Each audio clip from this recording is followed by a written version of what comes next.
teacher for 15 years. Now for 12 years I've been an evangelist, and I travel around and speak on creation, evolution, and dinosaurs. Honor to be here in Coeur d'Alene, Idaho. My first time to preach in your city. How many have been to one of my seminars before, or have seen one of the tapes before? Oh, quite a few, okay. How many have not?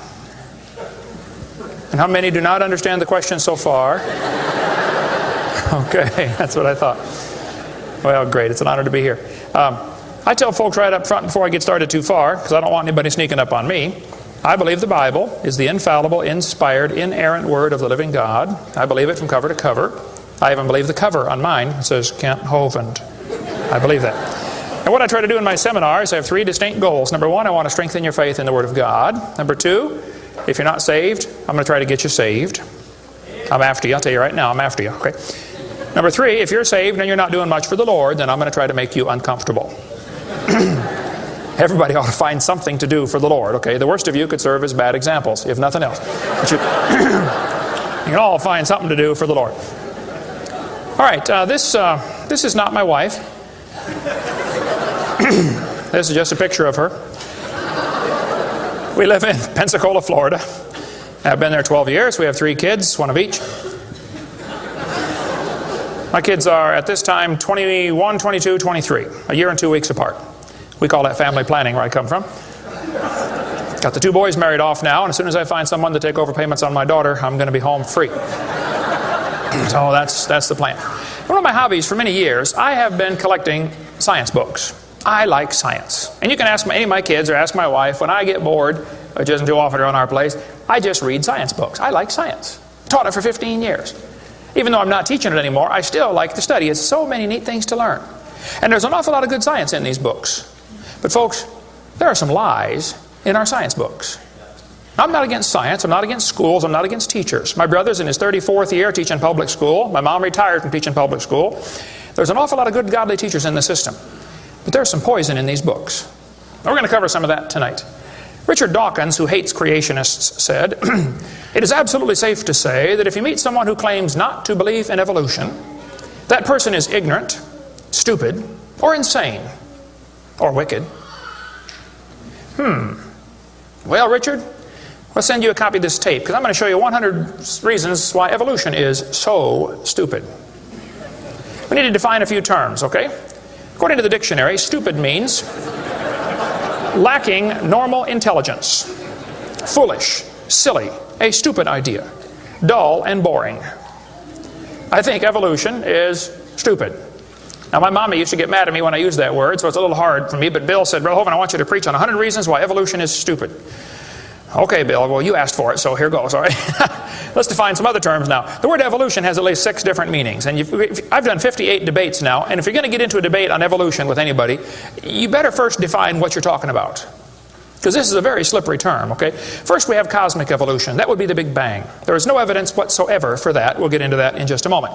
Then we'd have to have chemical evolution. See, the Big Bang supposedly made hydrogen. Well, how did we get 92 elements, plus the synthetic ones? I mean, how did the chemicals evolve? They don't talk about that much, but that would have to happen. Thirdly, we'd have to have stellar and planetary evolution. Did you know the stars would have to evolve? There's an awful lot of stars out there, folks, but nobody's ever seen one form. There's enough stars out there that everybody on Earth can personally own 2 trillion of them. We've never seen one star forming. We see them blow up from time to time. It's called a nova or a supernova. We've never seen one form. One professor told me one time, he said, "Well, we calculated in the laboratory that if 20 stars explode near each other, it'll produce enough energy to make a brand new star." I said, "Well, that's brilliant. You got to lose 20 to gain 1. You ought to run for Congress. You could help those guys borrow their way out of debt." First place, that's all theoretical. We've never seen it happen, okay? And I think it is scientifically impossible. See, then we'd have to have organic evolution. That would be the origin of life. How did life get started from non-living material? Now, according to the evolution theory, that would have to happen somewhere along the line, long ago and far away. Life had to come from non-living material. And yet, we've never seen that happen. There is no evidence that it can happen. We'll talk about that in a minute. Fifthly, we would have macroevolution. That is where an animal changes into a different kind of animal. Nobody's ever seen a dog produce a non-dog. But the evolutionist believes a dog came from a rock. if you go back far enough in time, 4.6 billion years. Finally, we have microevolution. Now, I don't like this word, okay, because it gets people confused. I think we ought to just call it a variation. But microevolution happens, folks. That is a fact of science. Animals produce a variety of offspring, but it's always the same kind. The first 5 definitions of evolution are stupid. It doesn't happen. It's certainly not part of science. It's something you have to believe in. They teach the kids it all started with a big bang 20 billion years ago. A big bang. I like to ask them some simple questions. What exploded? And where did it come from? And where did the energy come from? Et cetera, et cetera. According to the Big Bang Theory, it all started with a little tiny dot and exploded and spread out over all the universe much faster than the speed of light. Well, the Big Bang Theory, as we'll see in a minute, is stupid. I don't know of a better way to say it. I'm trying to be nice to them, but it is just stupid. The Big Bang idea started with a Belgian astronomer named George something, can't pronounce his last name. George said that this original matter was no more than a few light years in diameter. At the very least, that would be 2, or about 12 trillion miles. So they started off teaching a spot 12 trillion miles across was what exploded. Well, they revised that down. In 1965, they said, no, it was only 275 million miles across. Well, that's way down from 12 trillion. 1972, they said, no, it's only 71 million miles across. I don't know how they know this stuff, but this is what they taught, okay? 1974, they said it was only 54,000 miles across. 1983, they said it was the trillionth the diameter of a proton. Now they're saying it's nothing at all. Nothing exploded. And here we are. This is what the textbooks teach. 18 to 20 billion years ago, all the matter in the universe was concentrated into one very dense, very hot region that may have been much smaller than a period on this page. That's stupid. This one says, all of the matter and energy someday will once again be packed into a small area, no bigger than the period at the end of this sentence. Then another big bang will occur. It happens every 80 to 100 billion years. So you can forget about global warming. We're going to get squished. Now this textbook author was brilliant. I could not believe how smart this guy was. He said, boys and girls, nothing really means nothing. You have to be at least that smart to write a book. He said not only matter and energy would disappear, but also space and time. However, physicists theorize that from this state of nothingness, the universe began in a gigantic explosion. What? Yes, boys and girls, you see, nothing exploded, and here we are. Now, who can argue with logic like that? Man, they even put this in major science journals like Scientific American. This fellow said, the observable universe, that would be us, could have evolved, there's that word again, you got to watch that one, okay, 6 meanings, from an infinitesimal region. In the Greek, that means a dot. It's then tempting to go one step further and speculate that the entire universe evolved from literally nothing. They call that science and put it in a science book. I would call that stupid and put it in the garbage. This is what the books teach. I collect them. I've got hundreds and hundreds of these books from countries all over the world, clear back from 1890s up until the 2001 textbooks. They're teaching this kind of stuff, folks. This one says, all the matter in the universe was drawn into this little tiny dot, and it spun faster and faster. This is what they teach the kids. Some kids doing this for homework tonight, right? It spun faster and faster. One day, it exploded. Big bang. I was talking to a professor from Berkeley one time. I was sitting on the airplane next to a professor from Berkeley University. I don't know if you folks here in Idaho ever heard of Berkeley or not. But Berkeley is not a Bible college. So we got talking about the Big Bang, and he said he believed in the Big Bang Theory. I said, yes, sir, I figured that. You have to teach it at Berkeley. I said, tell me, sir, how did the universe get here? He said, well, 20 billion years ago, all the matter was squished in this little tiny dot, and it was spinning real fast, and it exploded. Big Bang. And pieces flew off and became the galaxies and the sun, the moon, the stars, and finally, people. Here we are. I said, sir, could I ask you a couple questions, please? One of my favorite things to do in life is asking questions to people who believe in evolution. I absolutely have a wonderful... That's how this whole ministry started. 12 years ago, I moved to Pensacola, Florida. Some article came out in the newspaper that said, dinosaur bones found in Montana from 80 million years ago. I wrote my first letter to the editor in my life, about 12 years ago. I wrote a letter to the editor. I said, yes, they found dinosaur bones, and yes, it was 40 feet long, and yes, it was found in Montana, but it was not from 80 million years ago. This one probably drowned in the flood in the days of Noah, 4,400 years ago. And you would have thought I shot the sacred cow. Actually, I did. Boy, there began to be quite a battle in the newspaper, letters to the editor flying back and forth, and finally a university called me and asked me to do a debate with one of their professors. Well, I'd never had a debate in my life except with my wife, and I lost those every time. So I was not excited about debating, but I said, well, how do you do it? What do you want? And the guy said, well, you send us 30 questions, and the other guy will send in 30 questions, and we'll discuss those questions for the debate. I said, okay. So I sent him 30 questions. I thought they were perfectly legitimate, fair questions. I said, a woodpecker's tongue goes all the way around the back of his head and comes on top of his left eyebrow, left nostril here. Would you please show me any fossils that have been found, intermediate species between a normal bird and a woodpecker, with his tongue going all the way around his head? What evidence do you have of how this evolved? That question never came up. I don't know what happened to it. But I said, termites chew on wood and they swallow it, but termites can't digest it. It goes into their stomach, and there's little tiny critters in their intestines that actually digest the cellulose. Now, those little critters can't live without the termite, and those termites can't live without those critters. Which one evolved first? I thought it was a fair question, but it never came up. I don't know what happened. I think they lost my list. But anyway, one of my favorite things to do is asking questions to people who believe in evolution. So I asked this professor if I could ask him some questions about the Big Bang. He said, sure, what would you like to know? I said, well, sir, you told me 20 billion years ago all the matter in the universe was squished in this little tiny dot, and it was spinning faster and faster and exploded. I said, where did all this matter come from? He said, well, we don't know that for sure. I said, okay, now, sir, hold it. If I told you that I believe about 6,000 years ago God created the heaven and the earth, like the Bible teaches, you're going to say, and where did God come from? And I don't know. But you said 20 billion years ago there was a Big Bang, and you don't know where the dirt came from. So basically, I believe in the beginning God, and you believe in the beginning dirt. Don't tell me my theory is religious and yours is science. Oh, no, sir, they're both religious. The news media tries to make it look like it is religion versus science.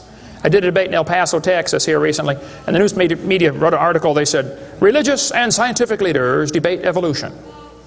What is the unspoken message in that title? What are they trying to imply? Can you catch that? They're trying to imply that evolution is part of science, aren't they?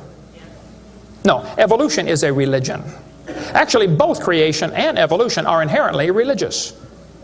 These two timelines is the same information right here. I'll be referring to that throughout the seminar here. I cover this thing all the time. The Bible teaches about 6,000 years ago God made everything. 4,400 years ago there was a big flood that destroyed everything.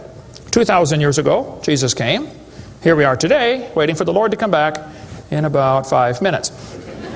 This is the Bible view of history. On this chart, 1 inch is 150 years. That's a long time. The 20 billion year chart on the bottom is a very different scale. But see, both views, creation and evolution, are inherently religious. You have to believe in creation or believe in evolution. The difference between the two, though, is very simple. The evolution religion is tax-supported. That's the difference. By the way, if I was to make that bottom chart the same scale as the top chart, the bottom chart actually needs to be 2,100 miles long. That's from Pensacola to Portland, Oregon. I don't want to carry a chart that big, so I made a new scale for the other one, okay? If they want to believe it happened long ago and far away, they're welcome to believe that, but that's not science. Evolution is a religious worldview, and I think it is stupid. So I asked the professor, where did the matter come from? He said, I don't know. I said, well, sir, would you please tell me where the laws came from? The universe is run by laws, gravity, centrifugal force, inertia. Who gave the laws? He said, we don't know that either. I said, sir, could you tell me where the energy came from? You know, it takes energy to make a big bang. Who bought the gas to run this machine anyway? He said, we don't know that either. I said, sir, could I ask you another question? He said, sure. What else would you like to know? What else? What do you mean else? You haven't told me nothing yet. I said, does Berkeley have a merry-go-round? How many of you know what a merry-go-round is? You go round and round until you puke, okay? He said, no, we don't have a merry-go-round at Berkeley. I said, you ought to get one. You could learn some good science on a merry-go-round. If you put some fourth graders on a merry-go-round, are there any fourth graders in here tonight? Who's in fourth grade? All right, I like fourth graders. I spent the best 5 years of my life in the fourth grade. That's before they diagnosed ADD. Put some fourth graders on the merry-go-round, I like using fourth graders because they're tough and they're expendable. And we're going to get the high school football team out there to get that thing spinning clockwise as fast as it will possibly go. Now, if you have a digital watch, you may not know what clockwise means. I'll explain it later. We're going to spin the merry-go-round clockwise. The kids are going to go through 4 phases. They start off in phase 1. They're screaming at the football players. Come on, let's go, faster, faster. Can't you go any faster? You get up around 30 miles an hour. The kids enter phase 2, where they stop screaming. They just quietly concentrate on trying to hang on for dear life. You get up around 60 miles an hour. The kids enter phase 3, where they start screaming again. But now they're screaming, stop, stop, please, slow down. Don't stop, though. Keep going faster and faster. When you get to about 100 miles an hour, you should enter phase 4. That's where the kids begin to fly off the merry-go-round. Now, when this happens, you will notice a very interesting phenomena of physics. If the merry-go-round is going clockwise, when the kid flies off, the kid will be spinning clockwise until he encounters resistance, like a tree or telephone pole. That's because of a law in physics known as the conservation of angular momentum. You see, if a spinning object breaks apart in a frictionless environment, the fragments will all spin the same direction. It's very simple. It's because the outside is moving faster than the inside. And so it keeps the same direction of spin. The professor said, yes, I understand about the conservation of angular momentum. I said, well, good. I'd like to ask you a question then, sir. If the whole universe began as a swirling dot, like you said, why do 2 planets spin backwards? He said, that's interesting. I said, no, that's more than interesting. It's kind of hard on your Big Bang Theory. Not only that, 6 of the moons are spinning backwards. Why? He said, I don't know. Why do you think they're going backwards? I was hoping he was going to ask that. I said, well, sir, I believe it's very simple. You see, I believe in the beginning God created the heaven and the earth, and God did it that way on purpose, just to make the Big Bang Theory look stupid.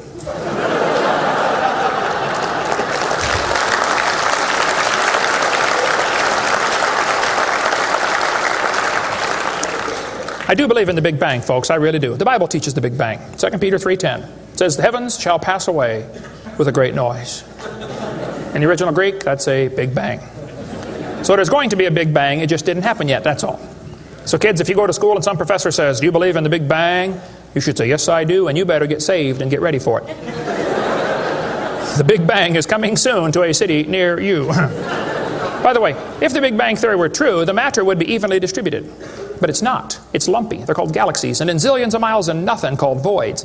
And to try to salvage the dumb Big Bang Theory, they've got all these wild theories of why isn't the matter evenly distributed?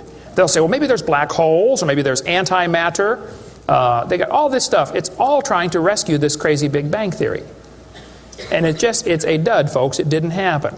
There are zillions of stars out there. I mean, lots and lots of stars. And we haven't even seen them all.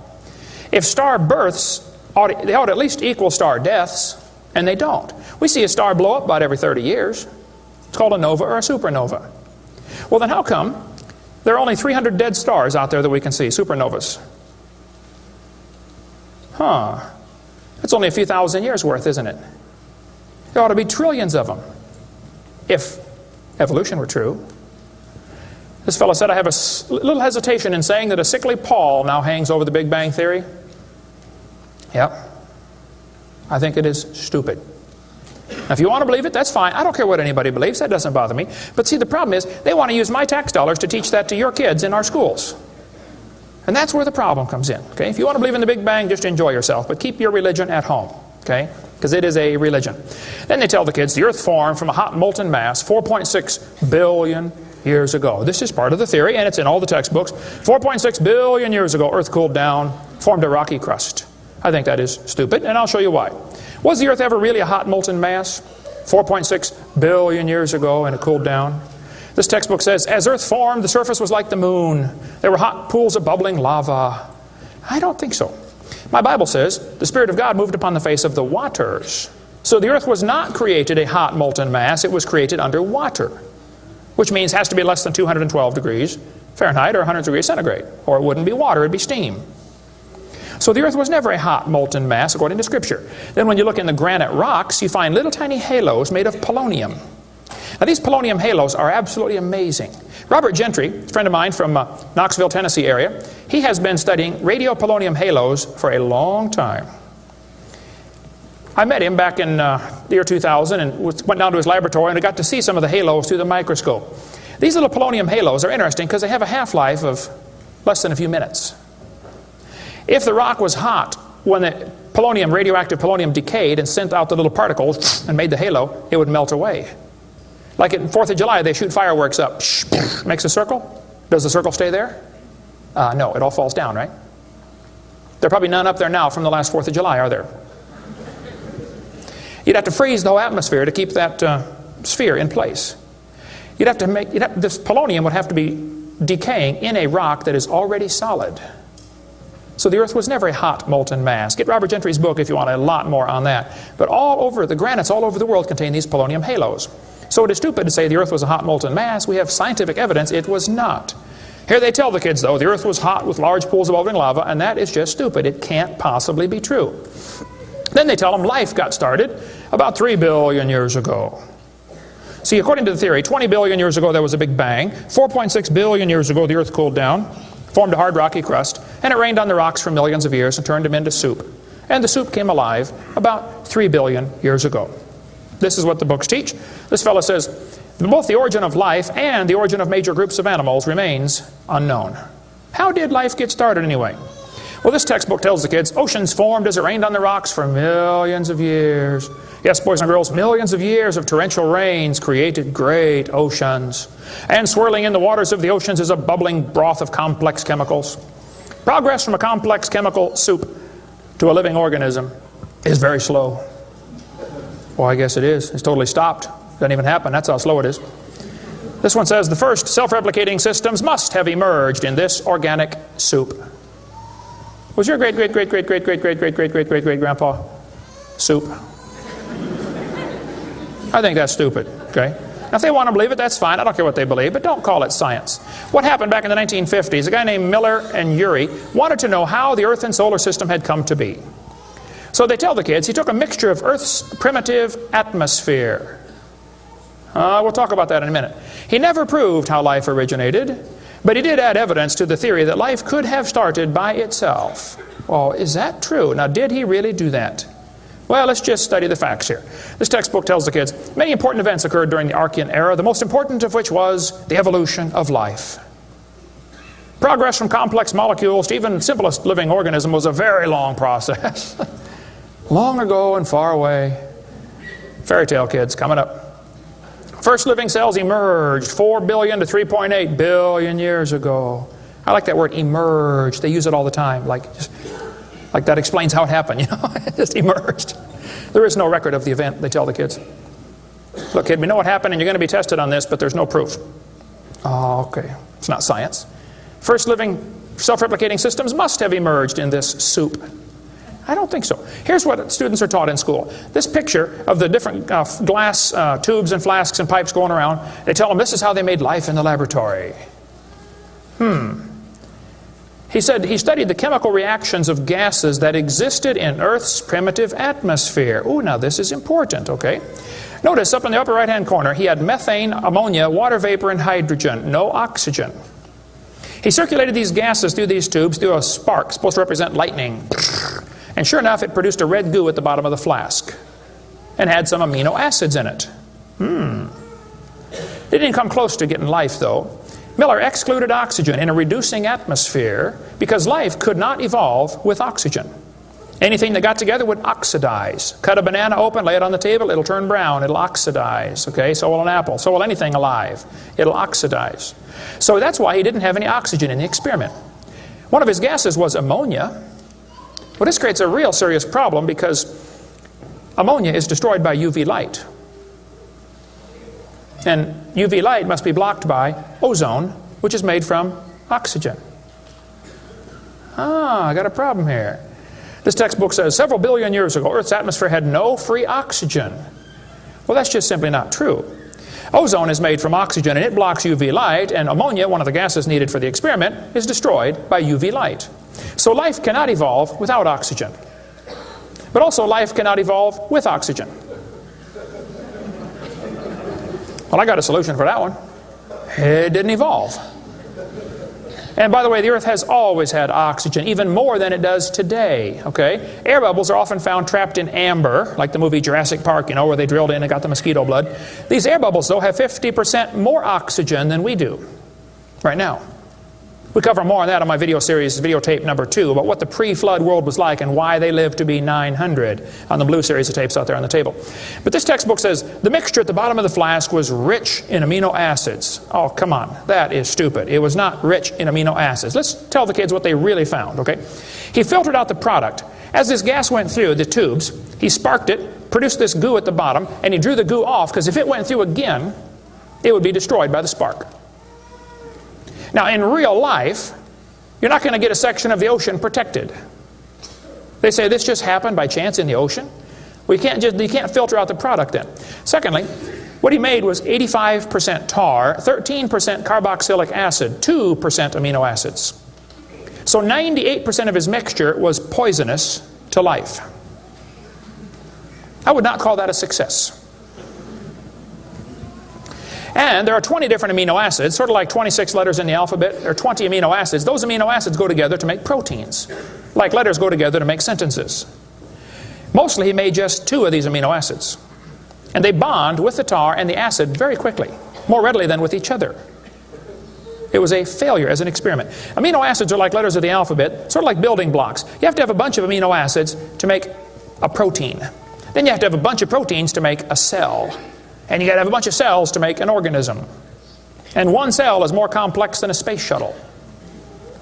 And all he got was a couple of the amino acids. That's like me dropping toothpicks, and I happen to make a few letters of the alphabet. That's possible, isn't it? Toothpicks could fall in the shape of a T, or an H, or an I, or an E. That's possible. But if I'm able to drop toothpicks and produce a few letters of the alphabet, should I therefore conclude that nobody wrote Webster's dictionary? The difference between making a letter with toothpicks and making Webster's dictionary is about like making an amino acid and making a living cell. He didn't come close to making life. He made the equivalent of a few letters, and he actually needed to make huge books. And half of his letters were backwards, left-handed. This creates a real problem, since the simplest proteins, the smallest proteins, have 70 to 100 amino acids, all of them left-handed. This really compounds his problem. RNA and DNA are all right-handed molecules, and they are unbelievably complex. And hundreds of these amino acids must combine to make a protein, and this has to be in a precise order. And they unbond in water much faster than they bond, and last time I checked, the oceans are completely full of water.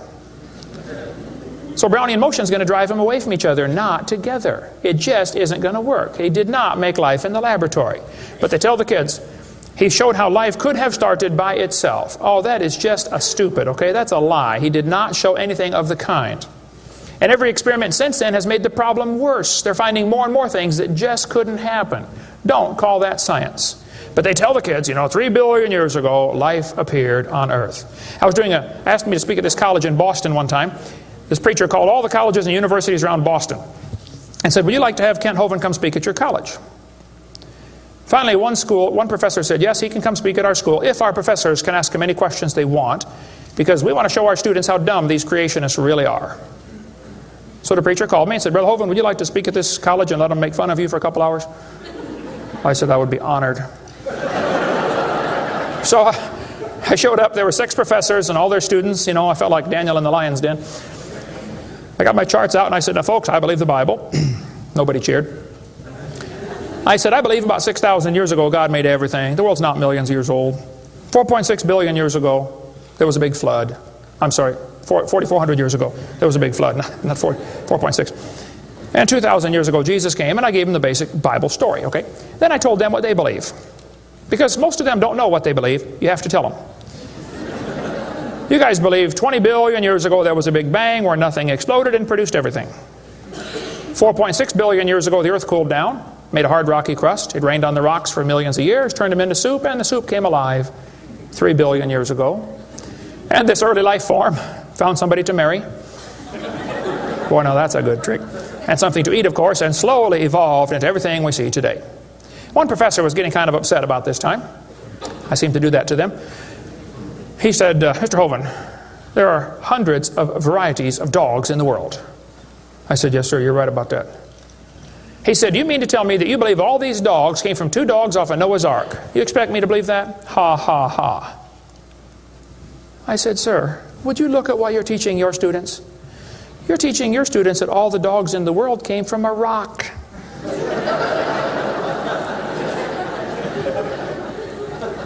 I had a woman, come to me after a debate one time. She was steaming down the aisle. Boy, she was mad. Oh, I could tell I'm in trouble now. I stood there quivering in my boots, you know. She walked up and she said, "Tonight, you said, we believe we come from a rock. We do not believe that." I said, "Well, ma'am, calm down just for a minute." I said, "Do you believe in evolution?" She said, "Yes, I do. I'm a professor here at the university." I said, "Well, would you please tell me then where we came from?" She said, "We came from a macromolecule." I said, "Where did that come from?" She said, "From the oceans, from the prebiotic soup." I said, "Where did that come from?" She said, "Well, it rained on the rocks for millions of years." And you could see it was slowly dawning on her. I do believe I come from a rock, don't I? "Yes, ma'am, you do. You ought to be proud of it. Hey, don't step on Grandpa, whatever you do." Look, that's stupid, okay? There's no kind way to say it. There's a great book dealing with some of the flaws in the Miller experiment. If you want more on that for your kids to study out there on the table, get the book Icons of Evolution. Then they tell the kids that these plants and animals, not only did life evolve from non-living material, then this life had to learn to reproduce itself.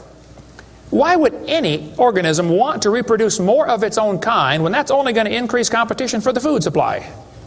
Why didn't they instead evolve the ability to live forever and be happy? Huh? You ever think about that? I was in a debate one time, and we had question and answer time at the end. The student stood up and he said to the evolutionist, he said, "Sir, how did male and female evolve?" The professor got up and he said, "Well, that is a giant mother may I step in the evolution story." A mother may I step? This is science. Wow. Well, so according to them, you know, for the next few billion years or hundreds of millions of years, you know, life learned to produce something other than its own kind. Of course, today everything only produces its own kind, but they say long ago and far away, they were able to do something different. Textbooks will say we started like a bacteria and slowly evolved to a human. I think that's stupid. But if you want to believe that, that's perfectly fine. Those trees of life that they put in the textbooks for your kids are a bunch of nonsense.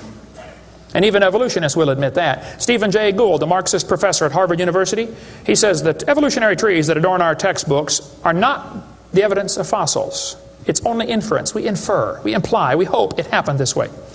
This textbook says, all the many forms of life on Earth today are descended from a common ancestor. What? You mean the birds and the bananas have a common ancestor? Isn't that what he says? Found in a population of primitive unicellular organisms. Well, in the first place, there's no such thing as a primitive unicellular organism, okay? One single cell is more complex than a space shuttle. There's no such thing as a primitive single-celled organism. We talk about that on video number 4 of our series. But he says, all the forms of life are descended from a common ancestor found in a population of primitive unicellular organisms. What were those first cells like? How do we know? What events led up to their formation? No traces of those events remain. Did you catch that? Hey kid, we know what happened, but there's no proof. Primitive, huh? This one says the humans, mammals, birds, crocodiles all had a common ancestor. Well, anything inside that circle is religious speculation. It is stupid. Reptiles produce reptiles, dogs produce dogs, people produce people, and there's never been an exception to that.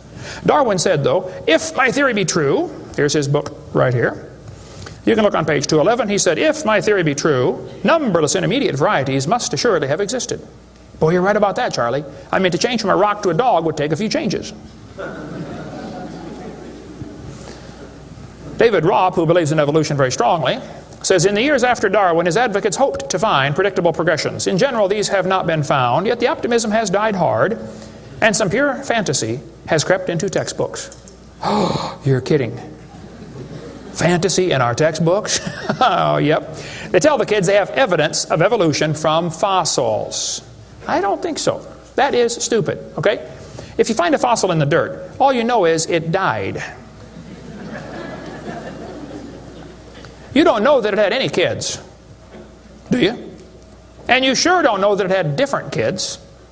I mean, think about it. You're in a court of law.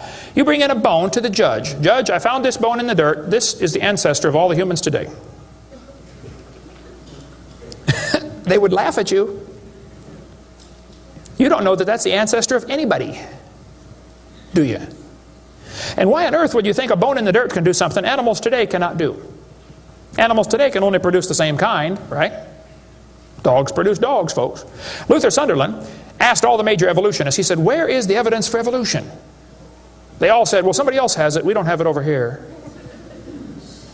So he wrote a letter to Colin Patterson. He's the director of the British Museum of Natural History. They've got the largest fossil collection in the world. He said, Mr. Patterson, I read your book on evolution. I noticed you didn't show us the missing links. Why didn't you show us the missing links?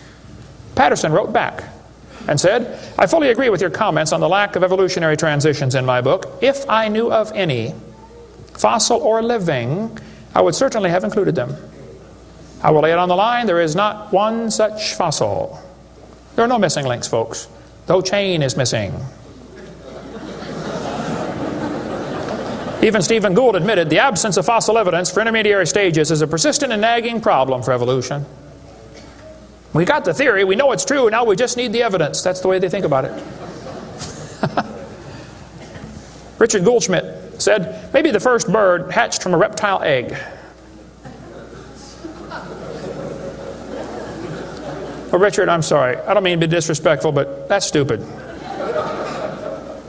See, what's happened, these guys have looked for missing links in the fossil record. They can't find any, and so they say, well, maybe evolution happened so fast it wasn't preserved.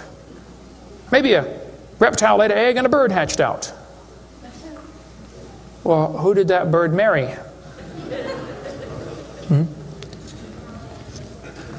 There's only about a zillion differences between a reptile and a bird. We'll get into that later sometime if we get time. But if they want to believe that, that's perfectly fine. Here's what happened. Charlie Darwin graduated from Bible college to be a preacher in the Anglican Church in 1830. He couldn't get a job, so his dad pulled a few strings and got him a job on board HMS Beagle. He's going to sail around the world and collect bugs.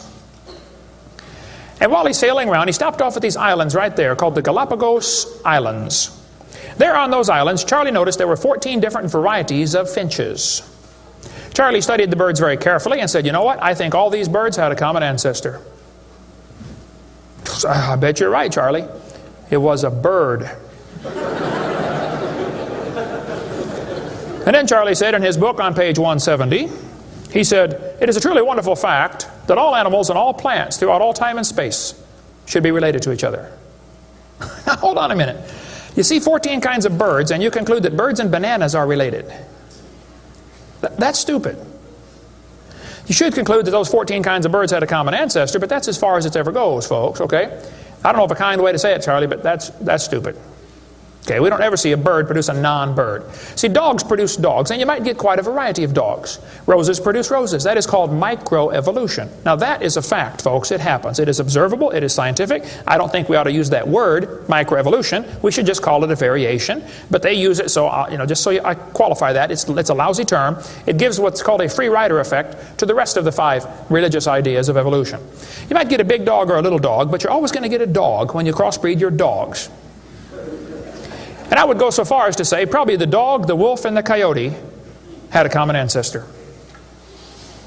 This Irish textbook shows different dogs, and it calls it divergent evolution. Oh, come on, giving it a fancy name doesn't change a thing. It is still a dog.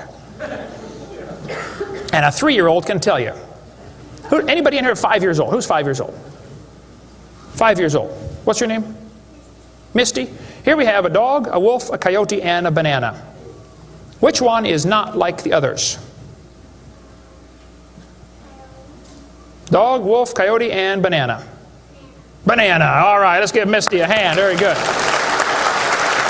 The other ones. Some of these college professors can't tell. Look, there's a variety of dogs, folks, and they probably had a common ancestor. It was a dog. Okay? It's just a dog. See, variations happen within the dog kind. You get a big dog or a little dog, but there are limits to these variations. Haven't the farmers been trying to breed for bigger pigs for a long time?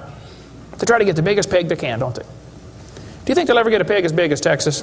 I bet there's a limit in there somewhere, isn't there? Roaches become resistant to pesticides after a while. Do you think they'll ever become resistant to a sledgehammer? I bet there's a limit. Yeah, okay. They still produce the same kind of plant or animal. That's not evolution. That's just a variation of the same kind, okay? And the information for that variety was already present in the gene pool. No new information is ever added. The dogs or the pigs don't learn to fly or become pink. Okay, there's no new information added, just scrambled information. And the gene pool of the new variety is now more limited than before. Somebody spent years crossbreeding dogs to develop a Chihuahua. All that work to make a dog that is 100% useless.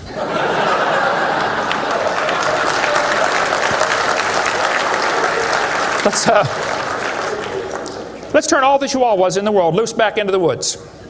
How long would they last? They'd run up to the wolf. Yep, yep, yep, yep, yep. Crunch. Go ahead, make my day. A useless dog. Genetic information was lost when you got your variation. It wasn't added. You might have selected a certain slice of the gene pool with small dog, quick characteristics, but you didn't add anything. You selected something from the population. I come from Illinois, corn country. There are so many kinds of corn up there, they have to number them. You'll be driving down the highway. You'll see BX65, don't mix it up with XL29, something will blow up. But I'll tell you what, folks, you can crossbreed your corn from now to the cows come home, and you always get corn. You will never get a hamster or a tomato or a whale to grow on that corn stalk, okay? It won't happen. There's a variety of cows, and they probably had a common ancestor. It was a cow. Variety of horses, no question. Probably the zebra and the horse had a common ancestor. But the kids are going to be taught in school tomorrow in your town that the horse used to have 4 toes. Well, there's some things they don't tell the kids about this Eohippus to Equus series, which has been proven wrong 50 years ago, but still is in your textbooks right here in this town. They don't tell them the original so-called horse is the size of a fox. It was a meat eater and had 18 pairs of ribs. The next one had 15 pairs of ribs. A couple of trips through the buzzsaw did that. And then it miraculously grew back 19 pairs of ribs as it evolved, and then back to 18. They also don't tell them the whole thing's been proven wrong a long time ago. Like this guy says in the biology textbook, other examples like the gradual evolution of the horse have not held up under close examination. That's a polite way of saying it's proven wrong, okay? This G.G. Simpson back in 1950 said the example of the horse family has been unintentionally falsified. They knew 50 years ago this was false. Why did they keep that in your textbooks? This whole thing was made up by Othniel C. Marsh in 1874. He picked animals from all over the world and put them in order the way he thought it might have happened. They were never found in that order. Modern horses are found in the same layers as the so-called ancient Equus or Eohippus horse. They're found in the same layer. So it can't be the ancestor, that's for sure. The ancient horse is nothing but a Hyracotherium, which is still alive today. By the way, the ribs, the toes, the teeth are very different in these animals. In South America, the fossils go exactly backwards. Instead of 3-toed to 1-toed, it goes 1-toed to 3-toed in the fossil order. They won't talk about that much, but you check it out. That's a fact, folks. They're never found in the order presented in the textbooks. 3-toed and 1-toed gray side by side. Plenty of information on the internet about that. Tulsa Zoo finally took out their display because so many folks complain, why do you have this horse evolution display in the zoo? It's been proven wrong 50 years ago. Take it out. And you folks ought to get together with your school board and say, look, on page whatever it is, 952 of our textbook, it says the horse evolved from a 4-toed ancestor. Let's cut this page out. If you had a page in your textbook teaching the kids the earth was flat, would it be okay to demand that that page be removed? You don't have to buy a whole new book. Just cut the page out. It won't cost the school anything. How many of you would volunteer to help cut the pages out and bring your own scissors? See? Won't cost them a dime. And you send me your book and I'll show you which pages need to be taken out. I've read hundreds of them. I can find them like that. Free of charge. I'll donate my time. Peabody Museum still has the horse evolution on display. As I stood there, I've been there many times. It makes my blood boil every time I walk in that place. I'm standing there looking at this lie proven wrong 50 years ago while hundreds of kids come through in school groups. The kids are never told, well, this has been proven wrong, boys and girls. They asked the folks at the Tulsa Zoo before they took the display down, they said, why don't you take this display down? The zoo director said, we don't have the funding to remove it. I've got all the letters back and forth on that.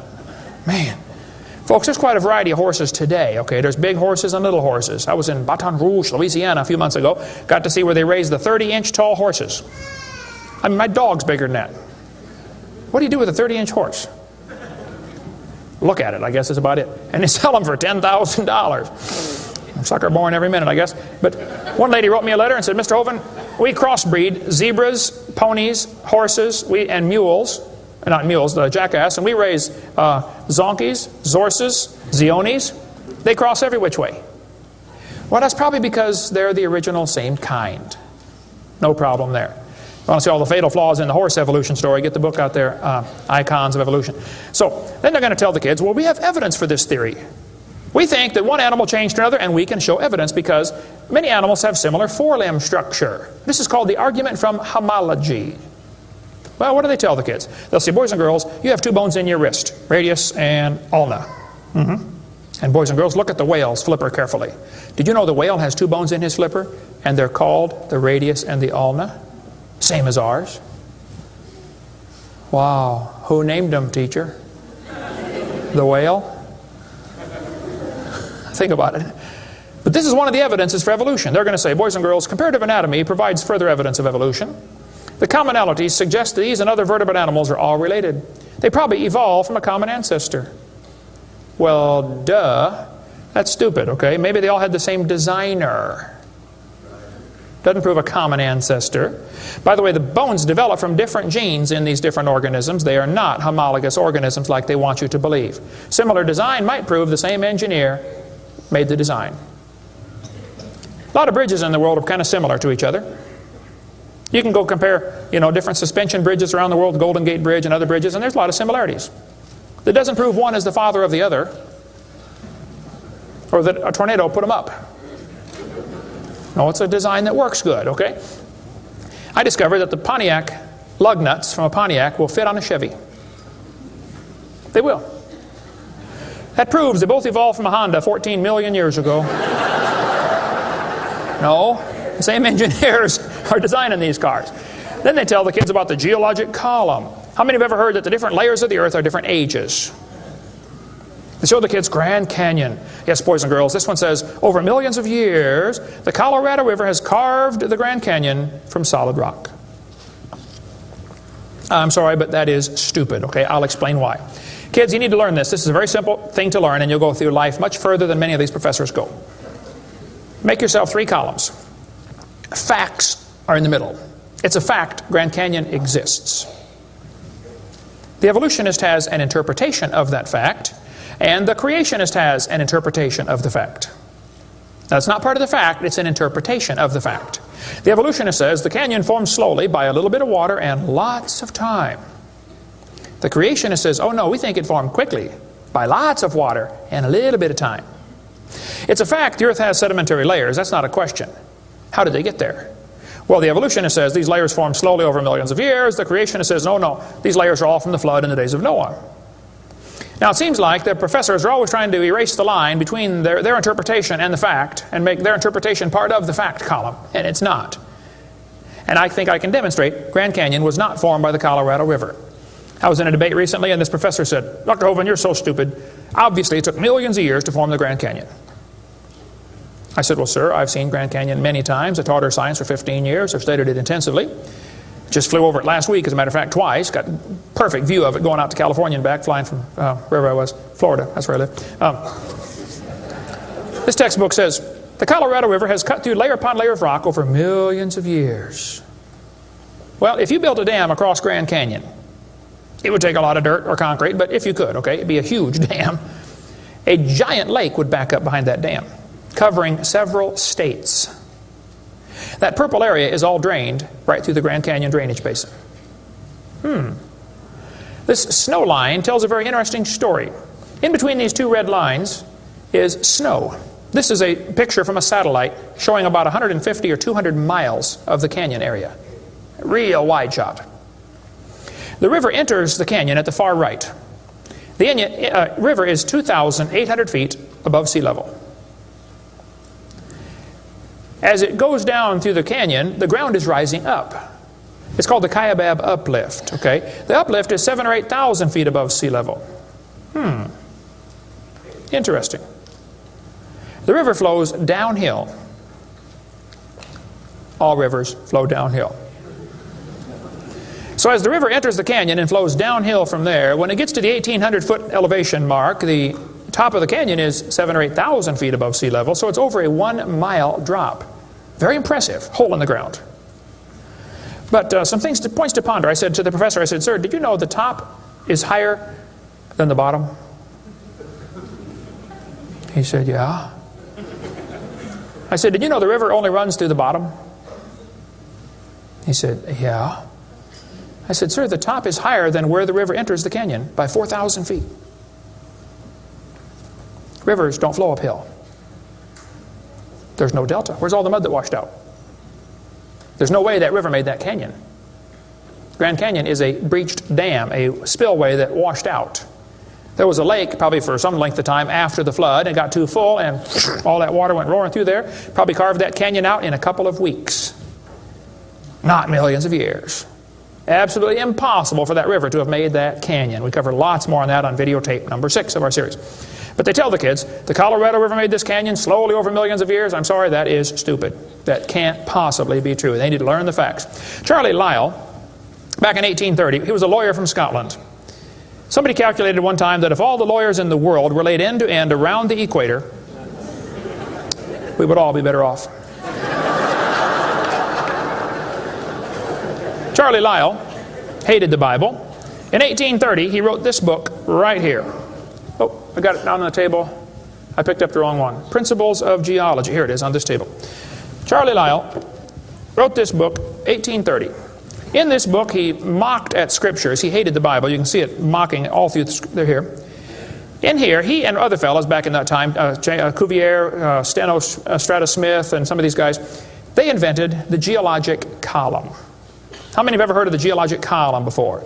They say each of the layers is a different age. You know, Cenozoic, Mesozoic, Paleozoic, Archeozoic, all them Zoic boys.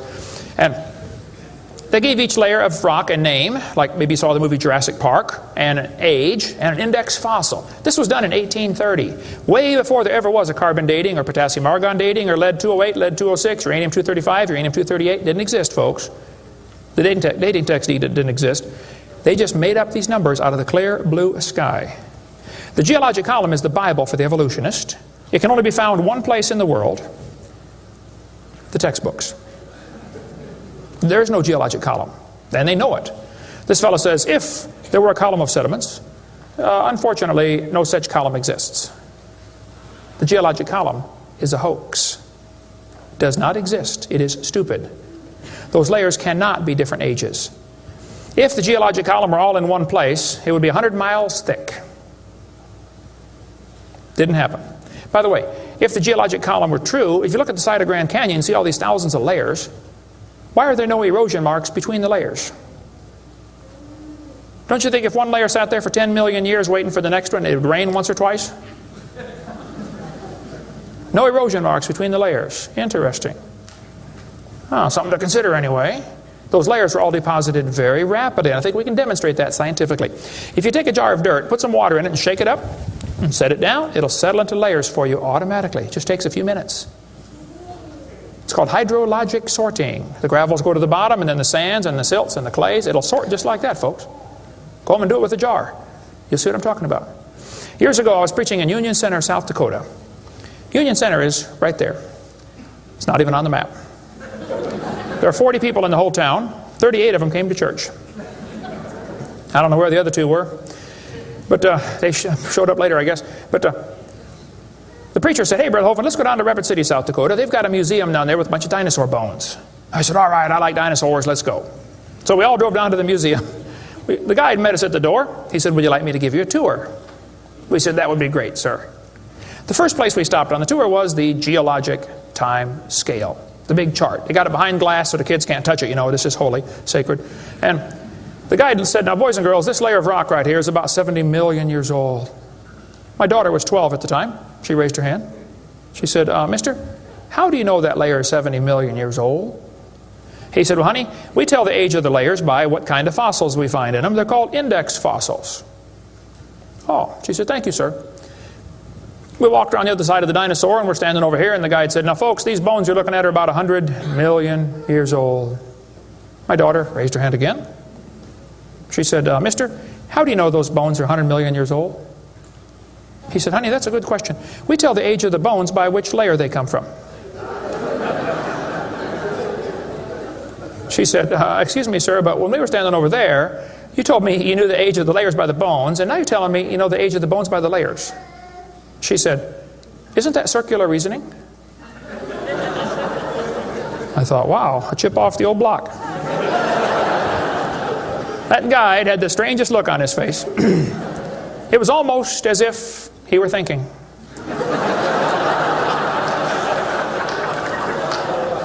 He looked at my daughter. He looked at me. I wasn't about to help him. I thought, wow, this is going to be good. I got to hear this. He looked back at my daughter. He said, you know, you're right. That is circular reasoning. I never thought of that before. Folks, geologic column is a joke. It doesn't exist. It's all based on circular reasoning. We can demonstrate that clearly. Get our video number 4 if you want more information on how it's all based on circular reasoning. I'll just give you a couple of quotes here.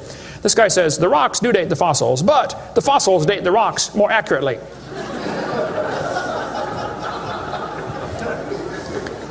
Stratigraphy cannot avoid this kind of reasoning if it insists on using only temporal concepts because circularity is inherent. You have to use circular reasoning to get it right. Well, that's stupid. And you don't need to be too bright to figure out that's stupid, okay? This geologic column contains limestone scattered all throughout the geologic column. I like to ask him the question, I say, fellows, you have limestone scattered all through this column. How do you know the age? It's all limestone. I mean, if I handed you a piece of limestone, how would you know if it's 100 million year old Jurassic limestone or 600 million year old Cambrian limestone? I mean, how would you tell the difference? There's only one way they can tell, by the index fossils. That's how it's done, folks. That is stupid. Because those fossils don't count for anything, as we'll see in a minute. They tell the kids each of these layers is a different age. 100 million, 200 million, 300 million, real impressive, huge numbers. Now, Charlie Darwin did not like round numbers. He wanted to be more precise.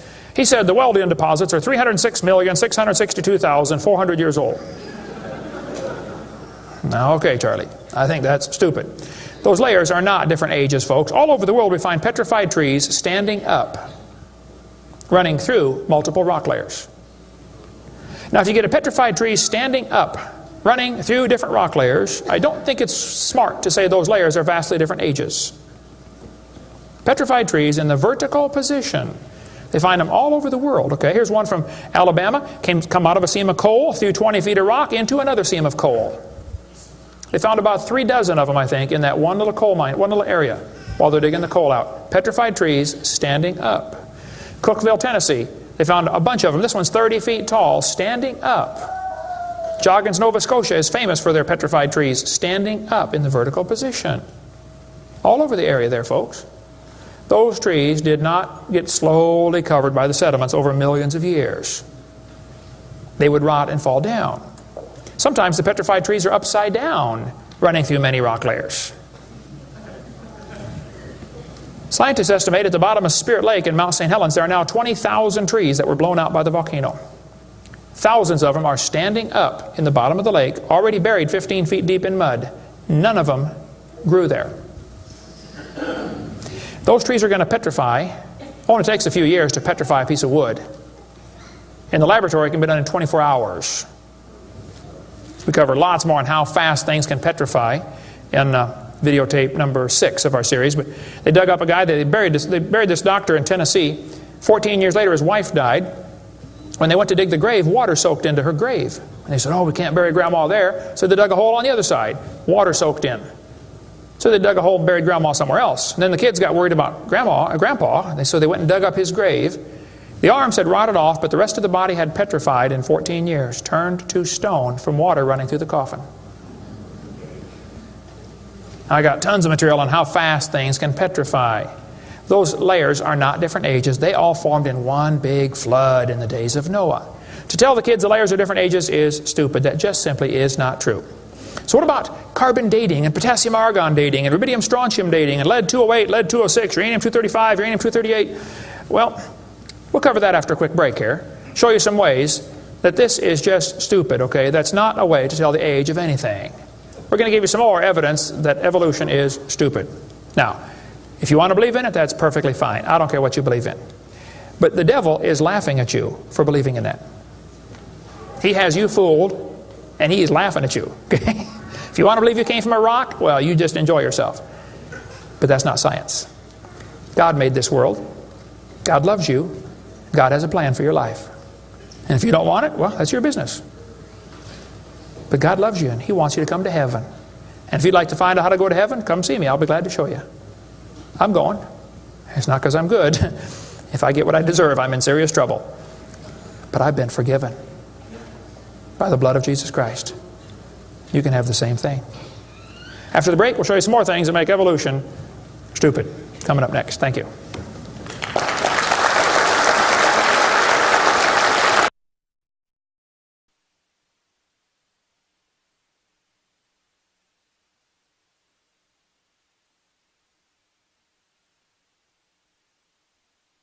In the early 1950s, actually the late 1940s, they invented carbon dating. We're going to explain a little bit about radiometric dating and how it's supposed to work, and then show you that it does not work, okay? The Earth's atmosphere is about 100 miles thick, and we're also protected by a magnetic field. Radiation from the sun and from the stars, mostly from the sun, goes right through that magnetic field, some of it does, and hits the atmosphere and produces carbon-14. Carbon-14 is radioactive. Normally, carbon is atomic number 6, which gives it atomic weight of 12. But this nitrogen, which is right next door to carbon, gets struck by radiation and it turns it into carbon-14. Now, carbon-14 is unstable. It is radioactive. It's always breaking apart. And you can hear it like with a Geiger counter, you know, click, click, click, click, just like uranium, because it's decaying. They've discovered it decays at a fairly consistent rate. About half of it will decay every 5,730 years. Which means if I gave you a pile of carbon-14, 5,730 years later, half of it would turn back to nitrogen. The rest would still be carbon-14. Theoretically, it's a random event, but it could. That's probably how long it would take. During photosynthesis, plants are breathing in carbon dioxide, and this radioactive carbon is mixed in with the regular carbon. The plant doesn't seem to know or care if it's getting radioactive carbon or regular carbon. It just takes it right in. Animals eat the plants and make it part of their body. Probably during your lifetime, you have either eaten plants or you've eaten animals that have eaten plants. How many have done that before? Okay. So, you probably have radioactive carbon-14 in you. Now, theoretically, what you have in you should match whatever's in the atmosphere, about the same percentage.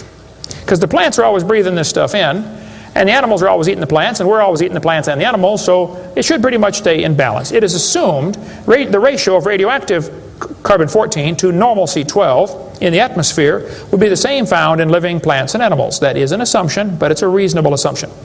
The atmosphere today is 0.0000765%. Not much. That's how much carbon-14 it has in it. When the plant or animal dies, it stops eating or breathing.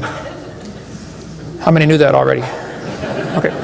So whatever it had in it begins to decay.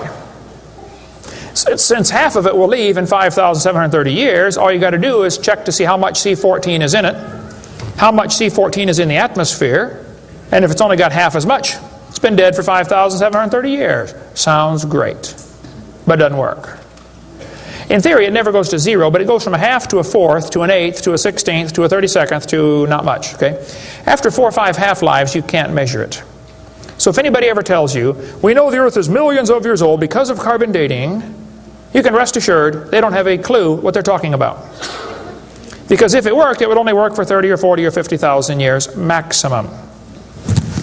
They compare the amount of C14 in the object being dated with the amount currently in the atmosphere and estimate how long the object has been dead. It sounds good, but there are some assumptions that mess everything up. Okay? Assumption number 1, has the amount of C14 in the atmosphere always been the same? Has it reached equilibrium? This is an interesting problem. If I told you to fill a barrel with water, but I drilled holes on the other side of the barrel, while you're filling it, it's leaking out. At some point, it's going to be leaking at the same speed you're filling, and that point is called equilibrium.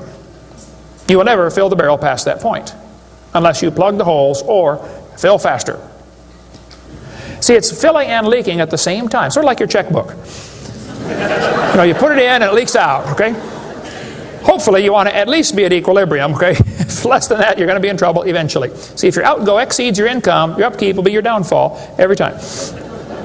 Well, they say if you took a brand new planet Earth and stuck it out in the solar system, the sun would start producing carbon-14. It would start decaying also right away, and it would take about 30,000 years to reach this equilibrium point. Well, Willard Libby and others who invented carbon-14, University of Chicago in 1947 to 53, he got a Nobel Prize for it in there somewhere. He said, well, it would take 30,000 years to reach equilibrium. He said, well, we know the Earth is millions of years old. Mistake number one. So we can ignore the equilibrium problem. Mistake number two. The Earth's atmosphere has still not reached equilibrium. There's more C14 now than there was 10 years ago, which proves the Earth is less than 30,000 years old, which I could have told them just from reading my Bible. See, if an animal is still alive, be it plant or animal, okay, it should have about 16 clicks per minute on your Geiger counter per gram. If it's 0 years old. Actually, 0 years dead. If it's getting only 8 clicks per minute, then it's 5,730 years old. If it's giving you 4 clicks per minute, it's gone through 2 half-lives, it's 11,000 years old. If it's 2 clicks per minute, it's 17,000 years old. This is how they date it. So if you're getting 2.5 clicks per minute, you just find the point on your graph and draw the line over and determine the age. Sounds real simple, but it doesn't work. If we had walked into a room and found a candle burning on the table, and I asked you the question, when was it lit? You say, I don't know, Mr. Hovind, it's burning when I got here. Okay, well then let's do some empirical science. Empirical science is things we can test and measure and observe and test. Not theoretical, I mean empirical. We can measure it and weigh it. Let's measure the height of the candle. Suppose the candle is 7 inches tall. Who can tell me when it was lit? Okay, nobody. Let's do some more empirical science. Let's measure the rate of burn. Suppose we determine it's burning 1 inch an hour. When was it lit?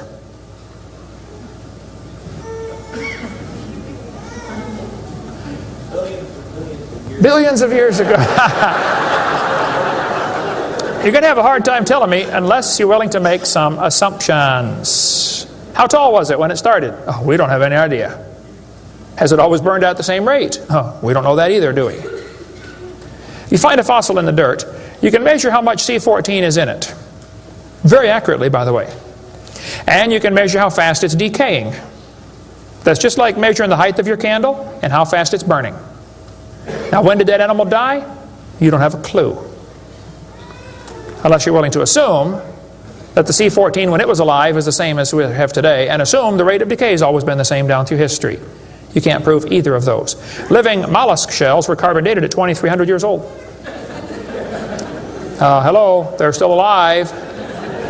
Freshly killed seal carbon dated 1,300 years old. Shells from living snails carbon dated 27,000 years old. That's stupid. He's still alive, okay? I know snails are slow, but 27,000 years, he'd be dead, okay? One part of a mammoth is 29,000 years old, another part's 44,000. One part of Dima was 40,000 years old, another part was 26,000, and the wood next to it is 9,000. The lower leg of a mammoth is 15,000 years old, the skin is 21,000. 2 mammoths found side by side in Alaska, one is 16,000, one's 22,000. Which number is right? Living penguins carbon dated 8,000 years old. 11 human skeletons, the earliest known human remains in the Western Hemisphere, were dated by accelerator mass spectrometer. All 11 dated about 5,000 radiocarbon years. Lava from a 1801 Hawaiian lava flow was 1.6 million years old. Well, hello is not even 200. Another volcano erupted in Hawaii in 1959. When they dated the lava, it was 8.5 million years old. They used potassium argon dating for that, not carbon. Mount Etna in Sicily, I climbed Mount Etna when I was over there some time ago, erupted in 1972, 350,000 years old. Mount St. Helens built a new lava dome in 1982. They dated it, got numbers from 350,000 to 2.8 million. It's not even 20 years old. Here's what you ought to consider about carbon dating. Samples of known age, it doesn't work. If it's a sample of unknown age, it is assumed to work. That's stupid. In the last 2 years, an absolute date has been obtained for the Gandong beds above the Trinil beds. It has the very interesting value of 300,000 years, plus or minus 300,000 years. Well, they nailed that one right on the head, didn't they? See, back in 1770, George Buffon said the Earth is 70,000 years old. 1905, the official age of the Earth was 2 billion. When they went to the moon, they said the Earth and the moon are 3.5 billion years old. 3.5 billion, dated with potassium argon dating. Now they're telling the students it's 4.6 billion years old. Let's see, that means the Earth is getting older at the rate of 21 million years per year. That's 40 years per minute. Aging rapidly, folks. That's stupid, okay? All they do is add more time to make the theory look more reasonable. Long ago and far away. And when you prove it couldn't happen, they say, well, it was longer ago and farther away. Then they're going to tell the students one of the evidences for evolution is embryology. Now, there aren't too many things about this whole theory that make me angrier than this, so I'm going to try to stay calm and cool and collected while we discuss this. Ernst Haeckel, an embryology professor at the University of Jena in Germany, loved evolution theory. When Darwin's book came out, Ernst Haeckel read that book the next year and said, wow, this is a great theory. All we need now is some evidence. 9 years later, they still had no evidence. So Ernst Haeckel decided to help Charlie out. He was an embryology professor, the study of animals before they're born. You know, the different embryos of all these different animals. He made drawings that were fake to make them look alike. The students are taught we have evidence from development. I don't think so. The similarity between early stages in development of many different animals helped convince Darwin that all forms of life shared common ancestors. Actually, Darwin considered this by far the strongest single class of evidence class of facts in favor of his theory. This is stupid, folks. I'll show you. This textbook says, the human embryo growing in the mother has gills like a fish. Those little folds of skin are not gills, okay? Excuse me. Those little wrinkles under your chin when you're growing up later develop into bones in the ear and glands in the throat. They never have anything to do with breathing. I've seen folks that have 5 or 6 chins and they can't breathe through any of them but the top one. Those are not gill slits. Ernst Haeckel, though, said the turning point in his thinking was when he read Darwin's book, 1860. Haeckel took a drawing of a dog and a human embryo and he changed them to make them look exactly alike. His fake drawings looked almost identical. On top are the real drawings, underneath are Haeckel's fake drawings. He lied, folks, intentionally. He made huge charts of his posters of his drawings of these embryos and traveled all over Germany and just about by himself converted the Germans to believing in evolution. Which later led to the obvious question, well, if evolution is true, then maybe one of the races of people has developed farther than the rest. Which, by the way, is a subtitle to Charlie Darwin's book. You can look at it for yourself. The Origin of Species by Means of Natural Selection, or the Preservation of Favored Races in the Struggle for Life. See, Darwin was a racist. We cover lots more on that on video number 5. That one is politically incorrect. You don't want to watch that one. Trust me. On top are Haeckel's fake drawings. Underneath are actual photographs of what he claimed he was drawing a picture of. Now, either he's a lousy artist or he's a liar. Well, it turns out he's a liar. He was convicted of fraud by his own university. Proven to be a fraud. But guess what? Haeckel's fake drawings are still used in textbooks in your state right now. Here's a textbook used at the University of West Florida, in the middle of the Bible Belt. It's only been proven wrong 125 years ago. I know it takes a while to get textbooks up to date, but that ought to be plenty of time. That's stupid. Those are not gill slits on the embryo. Here's an Irish textbook. I was just there a few months ago. It says the embryo has gill slits. That's baloney. This one says the embryo has gills. Glencoe Biology says they have gills. Proven wrong 125 years ago. This biology textbook says the human embryo has gills. Here's this Tim Barra writing his book on the myth of creationism. And he mentions the gills are evidence for evolution. You're only 115 years behind, Tim. Miller's still teaching it 125 years after it was proven wrong. I debated Miller on the radio on a St. Louis radio station one time. There's a college textbook still teaching the kids the embryo has gills. This one says, it shows the kids a 5 to 6 week embryo, but it says by 7 months, the fetus looks from the outside like a tiny normal baby, but it's not. It's not a baby at 7 months? Excuse me? A whole bunch of kids born at 5.5 months survive, 34%. That's stupid to say it's not a baby at 7 months development. Maybe you heard about the woman that had surgery on her baby before it was born. They cut the mother open, cut the uterus open. The 5-month-old baby, 5 months in development, reached out and grabbed the doctor's finger. It's not a baby, huh? If it's not a human being, what kind of being is it? If it's not alive, why is it growing? Why do they keep that in the textbooks? Well, that's the only way to justify abortion. They want you to think it's not a human yet. Just a fish with gills. No, it's a human the instant it's conceived. And abortion is murder. Plain and simple. We cover lots more on that on my videotape number 4. You don't want to watch that one either. Then they're going to tell the kids, we've got evidence for evolution because dinosaurs turned to birds. This is stupid. This guy says, dinosaurs are alive as birds. Well, kids, in case you don't know, there are a few differences between a dinosaur and a bird. You don't just put a few feathers on them and say, come on, man, give it a try. It won't hurt too bad. That's stupid, okay? Dinosaurs did not turn to birds, okay? Somewhere along the line, while his front legs are developing into wings, they're going to be half leg, half wing, which means he can't run and he can't fly yet. He's going to have a hard time, isn't he? No, dinosaurs did not turn into birds. That is stupid, okay? They say, we've got proof that they did. Archaeopteryx, which means ancient wing. That's supposed to be evidence for evolution. It's in just about every textbook I've seen dealing with this topic. Archaeopteryx is supposed to be evidence. Here's a 1999 textbook. Now, Archaeopteryx was proven to be a fraud in 1986. So this author is 13 years behind the time. Archaeopteryx means ancient wing. They're going to say, see, boys and girls, he's got claws on his wings. Yeah, so? 12 birds today have claws on their wings. The ostrich does, the Watson does, Turako does, ibis does. So what? It's kind of unusual, but 12 birds have it. They're going to say, well, he's got teeth in his beak. That proves he's got a reptilian feature. Well, now wait a minute. Some reptiles have teeth, some don't. Some mammals have teeth, some don't. Some fish have teeth, some don't. Some of you have teeth, some don't. Okay? That doesn't prove a thing, all right?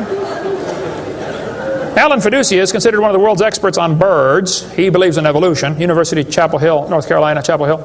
He said, paleontologists have tried to turn Archaeopteryx into an earthbound feathered dinosaur, but it's not. It's a bird, a perching bird, and no amount of paleo-babble is going to change that. It's a bird. By the way, even by their twisted thinking, birds are found in layers lower than Archaeopteryx. If you find fully formed birds in rock that you think is 130 million years old, then Archaeopteryx at 65 million years old cannot be a missing link, can it? Because birds were already here. Even with their dumb geologic column, it doesn't work. We cover lots more on that on video 4. They say bird feathers evolved from scales. Well, that's stupid. In the first place, they come from different genes on the chromosome, okay? Developed totally different. A scale is a hard wrinkle in the skin. They attach to the skin very differently. Feathers are incredibly complex, folks. Unbelievably complicated. They're both made from the same protein, keratin, and that's where the similarity stops. So what? Battleships and forks are both made of iron. Doesn't prove they both evolved from a tin can. Proves the engineer's using the same material for different functions. And God used keratin for fingernails and hair and scales and feathers. So, same designer, that's what it proved. A lot more on the bird evolution in the book Icons if you want to get that. Then they tell the kids about the peppered moth. Yes, boys and girls, somebody in England went around and counted the moths on the trees. Must have been a government project. They discovered it's 95% light moths and 5% black. Well, so the story goes, they burned coal in the factories, the trees turned black, and the moths changed to black moths. Because when they counted them again, they said they found 95% black and 5% light. Actually, the whole story is a lie. It never happened. After 40 years of watching, they found 2 moths on the trees. 2 total out of 40 years. So they glued dead moths to the tree to take a picture for your kid's textbook. Then he wanted to get a picture of a bird eating a moth. So he put some moths in the refrigerator to calm them down, so they got nearly frozen. Then he put them on the tree, and they couldn't even hang onto the tree. So he warmed them up on the hood of his car. Put them out there on the tree, and the moth is staggering around trying to warm up, and a bird ate one. He got a picture. Wow, proof of evolution. It's a lie. Didn't happen. Even if it were true, dark moths and light moths were there at the beginning, and dark moths and light moths were there at the end. The ratio of population might have shifted, but the story wasn't true. So, doesn't prove anything. That's stupid. That's not evidence for evolution. They tell the kids, we've got vestigial structures. Now, a vestigial structure is something you don't need anymore. They'll say, boys and girls, you have an appendix that you don't need anymore. That's a vestigial structure. That's proof of evolution. Well, excuse me, you do need your appendix, okay? That is stupid. The appendix is part of your immune system. If your appendix is taken out, you can still live, okay? But it increases your susceptibility to quite a few diseases. You could live without both your legs and both your arms and both your eyes also. That doesn't prove you don't need them. Does it? There are no vestigial organs. And even if there were, that would be the opposite of evolution. That's losing, not gaining. This textbook says, boys and girls, whales, and many organisms here, like a whale, retain traces of their evolutionary history. For example, the whale retains pelvic and leg bones as useless vestiges. I'm sorry, that's not true. This one says, just imagine whales walking around. It's true. These little bones right there is what they're talking about. Just imagine him walking around. I can see it now, can't you? All you need is a good imagination and some LSD, and you'll be able to see that whale walking in real life. This textbook says, the whale's pelvis is evidence of its evolution from 4-legged land-dwelling mammals.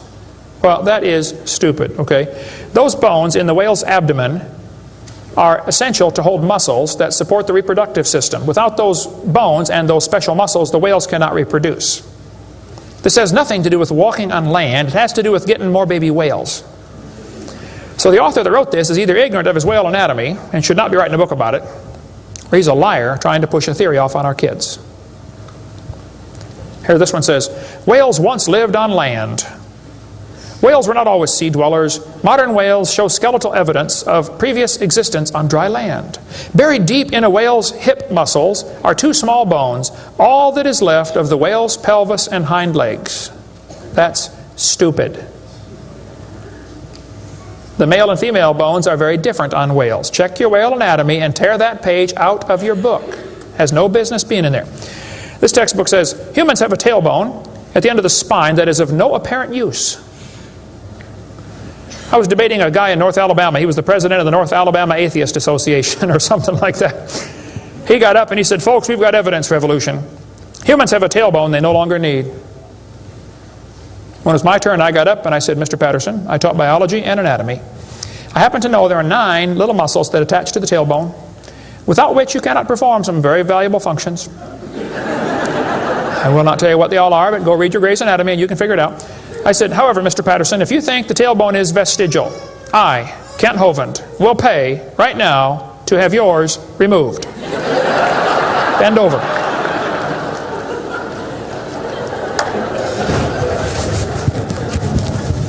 That is stupid, folks. The tailbone is not vestigial. This one says, the coccyx, that's the tailbone, the small bone at the end of the human vertebral column, has no present function and is thought to be the remainder of bones that once occupied the long tail of a tree-living ancestor. I was taught when I went to school, man used to have a tail, but he lost it because he didn't need it. I thought, didn't need it? Have you ever thought how handy a tail would be? Have you ever come to the door with 2 sacks of groceries? Wouldn't that be nice, man, be able to grab that door and walk right around and get in it? Lost it because we didn't need it. Man, you could drive the car and tune the radio knob and hold a Coke at the same time. We're going to tell the kids that lobe-finned fish show evolution. Yes, boys and girls, during the Devonian period, 410 million years ago, there were fish with lobe fins. What that means is a short arm and then the fin grows. Well, that's stupid, okay? The lobe-finned fish are still alive. They're called the coelacanth. And when they found the first coelacanth in 1938, first folks, people didn't believe it. They said it can't be true because they died millions of years ago. When they finally proved, yes, they're still here, all they said was, wow, they survived for millions of years. Never dawned on them to maybe question the whole theory. Never dawned on them. When Dr. Roy Mackal went to Africa and did expeditions on dinosaurs still alive in the African swamp, University of Chicago microbiology professor Dr. Roy Mackal wrote this book. He went over there twice, interviewed folks who've seen living dinosaurs. People who've never seen a white man. When he showed them the Apatosaurus, they said, yeah, that's Mokele Mbembe. He lives out in the river. He's not friendly. Don't get close. Dr. Mackal said, fellas, that's a dinosaur. They've been dead for 70 million years. The natives said, well, we're sorry. We didn't know about that. All we know is we see them out there once in a while. So Mackal gets back, writes this book, and says, folks, there are still some dinosaurs alive in Africa. Then he says, it's amazing. They survived for 70 million years. Never will cross his brain that maybe your basic theory is wrong. That thought will never enter his mind, I don't think. It ought to. Lobe-finned fish are still alive, folks. They tell them trilobites are good index fossils for rock that is 600 million years old. Well, that's stupid, okay? There's a human shoe print where a guy stepped on and squashed a trilobite. How could a human step on a trilobite? If they're 500 million years ago. One guy said, maybe aliens visited the planet and stepped on a trilobite. Trilobite had the most sophisticated eye ever found in nature. It's one of the first animals to evolve, and it's already got the most complex eyeball. I don't think so. The whole thing about index fossils is stupid. Okay, there aren't any index fossils. The graptolites are the index fossil for 410 million year old rock, and yet they're still alive right now in the South Pacific. They tell the kids the dinosaurs are index fossils for 70 million year old rock. Folks, dinosaur blood was found inside the bone. Don't you think it's going to decay in less than 70 million years? There's enormous evidence that man and dinosaurs have always lived together. We covered that for 2.5 hours on video number 3 of our blue series of tapes.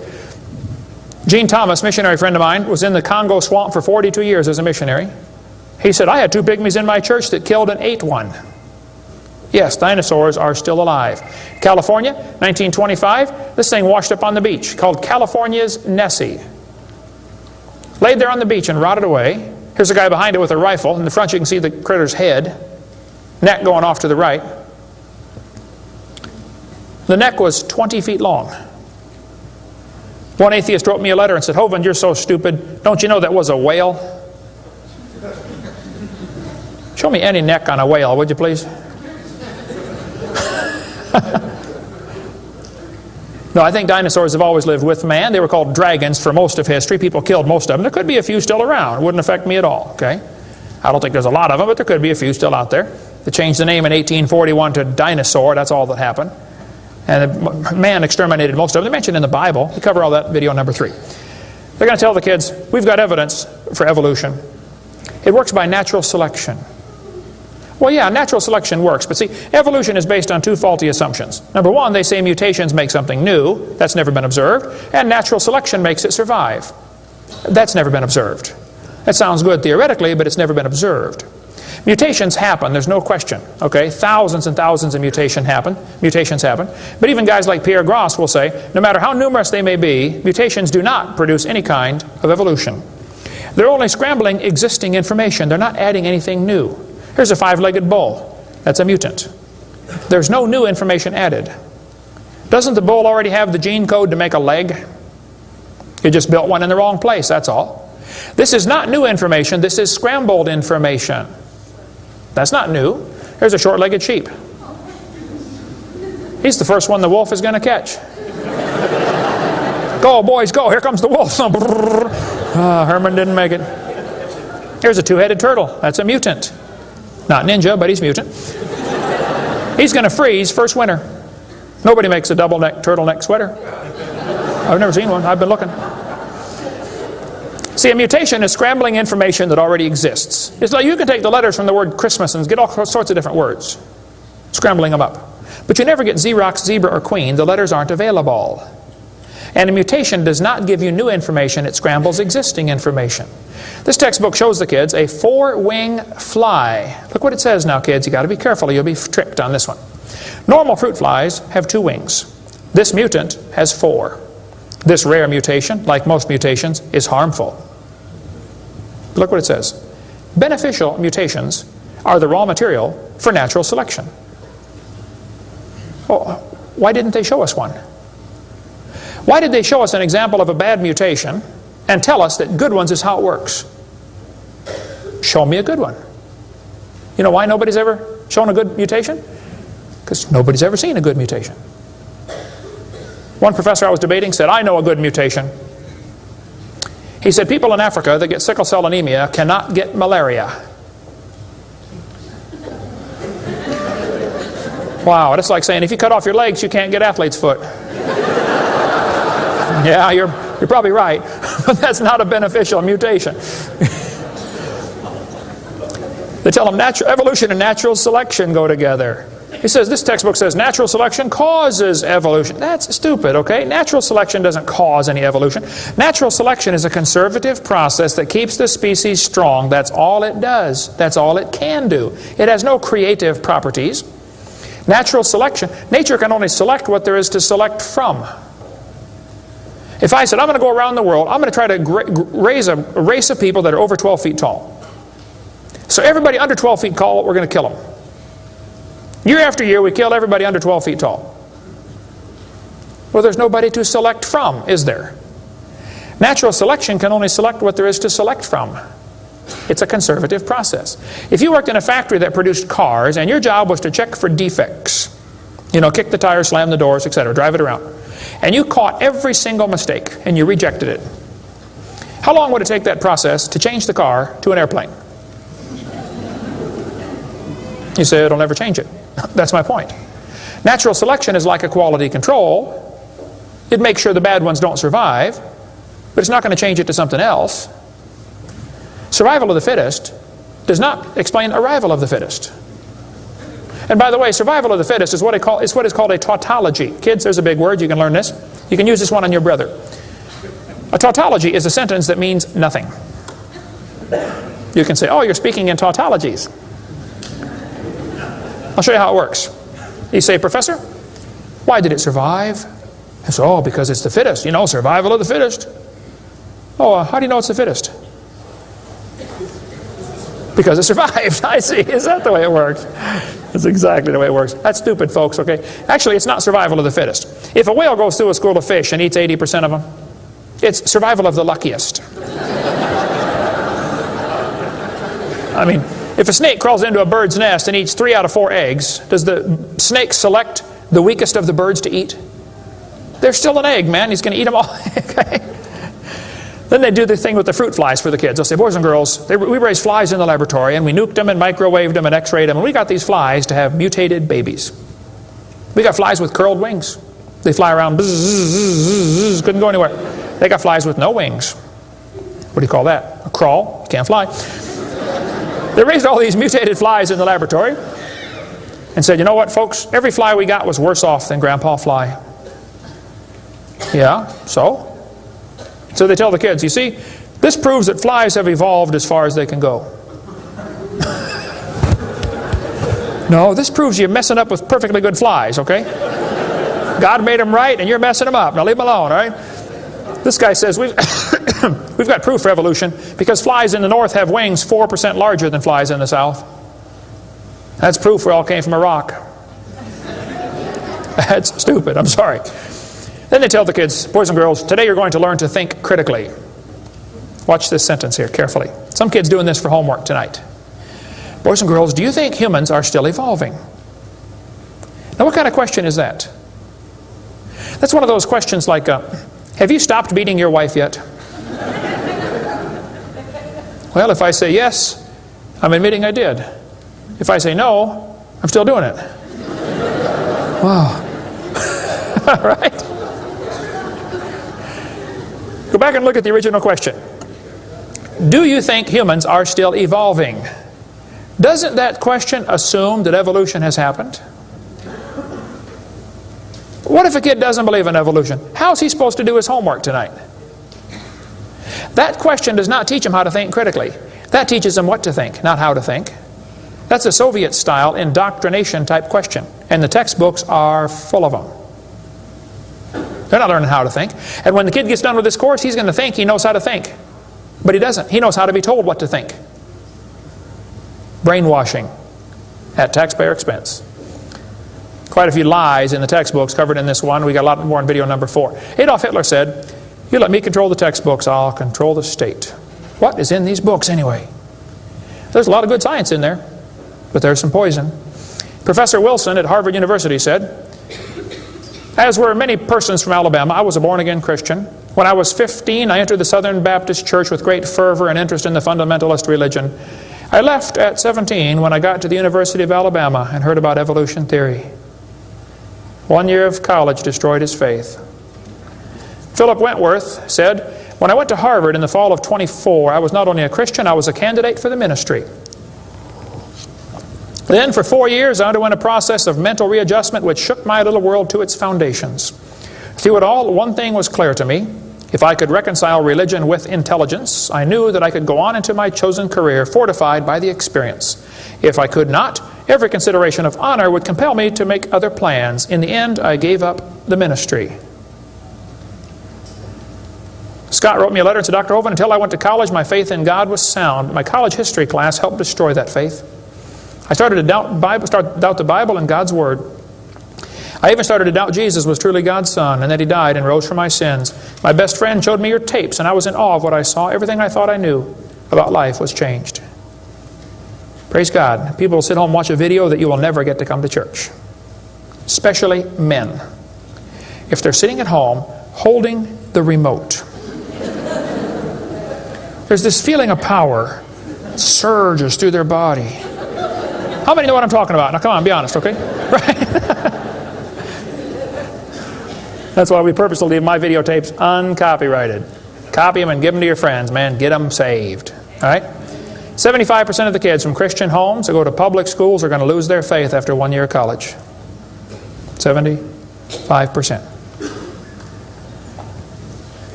Professor Bonar said, "Evolution is a fairy tale for grown-ups. The theory has helped nothing in the progress of science. It is useless." Malcolm Muggeridge said, "I am convinced the theory of evolution, especially the extent to which it's been applied, will be one of the great jokes in the history books of the future." It's a joke. And it would be a joke if it weren't for the tragic results. How many kids are taught this thing every day and believe it, and it destroys their faith? Adolf Hitler was a strong believer in evolution. He thought the Jews were an inferior species and needed to be eliminated for the good of humanity. Joseph Stalin was an evolutionist. Trotsky was an evolutionist. Pol Pot from Cambodia was a strong believer in evolution. We covered lots more on that in video number 5. Scientists who go about teaching that evolution is a fact of life are great con men. The story they are telling may be the greatest hoax ever. In explaining evolution, we do not have one iota of fact. Evolution is a shell game. You ever seen those shell games where they put the pea down there and they put the 3 shells on it and the guy tries to get you confused, you know, he misses them around? Evolution is like a shell game. If you ask the biologist, where's the best evidence for evolution? He'll say, oh, it's in geology. I debated Dr. Pigliucci. It's debate number 12, I think, of my series out there, of the red series of tapes. Those are debates. I said, Dr. Pigliucci, you have gotten $650,000 in grant money to study evolution of plants. You've been teaching a course on the evolution of plants for 30 years. What is the best evidence of evolution you're aware of? And he said, the evolution of whales. You're a botanist telling me the evolution of whales is your best evidence? It's always this way, folks. The geologist thinks the anthropologist has the evidence. The anthropologist says, oh no, we don't have it. The biologist has it. It's a shell game. The only problem is there's no pea under any of them. Nobody has the evidence. It's a joke. Sir Arthur Keith was selected to write the foreword to Darwin's book when it was republished in 1959 because he was a strong believer in evolution. Arthur Keith said, "Evolution is unproved and unprovable. We believe it because the only alternative is special creation. And that is unthinkable." I mean, you're not even allowed to think that maybe there's a creator? The only alternative. He's right, by the way. The Russian atheist astronomer came to America and spoke at one of the universities, and he started off his speech, he said, "Folks, either there is a God or there isn't." I thought, boy, this guy's brilliant. He nailed that point right on the head. I got to give him credit for that one. And then he said, "Both possibilities are frightening." I thought, wow, that's a good statement. You see, if there is a God, we better find out who He is and find out what He wants and do what He says. If there is no God, we're in trouble. We're hurtling through space around the sun right now at 66,000 miles an hour, and nobody's in charge. That's a scary thought. It's real simple. The Bible says, in the beginning, God created the heaven and the earth. The Christian view of history is very simple. God made the world in 6 days just like He said He did. And that explains all the symbiosis relationships. How can certain animals and certain plants require each other? Which one evolved first? There are zillions of symbiosis relationships that can't be explained by evolution. The pre-flood world was very different. The people lived to be 900 years old. We cover that on video number 2, why they lived to be 900. You can check out my website and see them right there, drdino.com. During this time when people lived to be 900, reptiles grew to be huge. See, reptiles, even today, never stop growing. Reptiles grow all their life. So if a reptile lives to be 900 years old, he's going to get real big. Dinosaurs were big lizards that lived with Adam and Eve. And then Noah took dinosaurs on the ark. People say, dinosaurs on the ark, they're kind of big, aren't they? Well, the big ones were big, but the little ones were little.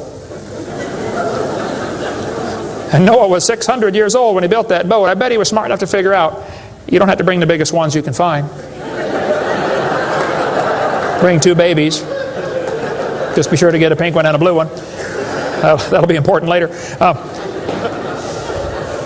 After the flood was over, people killed most of the dragons, as they were called. That's why there's legends of dragons all through history. Plus the climate killed a lot of them. People don't live to be 900 anymore. We cover all that on video number 2. And there might be a few still around. Christians don't need to worry about dinosaurs. They're part of the normal creation. They're mentioned in the Bible. It's all there, folks. We just got to get a good biblical view of history. God created this world. See, it's real simple. Let's summarize here. God made the world. It didn't evolve. Evolution is stupid. There are hundreds of more reasons we can give. We're going to run out of time, though. But if God made the world, He owns it. That means He makes the rules, like the 10 Commandments. We are guilty of breaking His rules. I'll show you. Rule number 9, commandment number 9, thou shalt not bear false witness. That means don't lie. How many of you have ever lied before? Come on, you don't do another one. Put your hand up. Don't give me that pious look. Come on.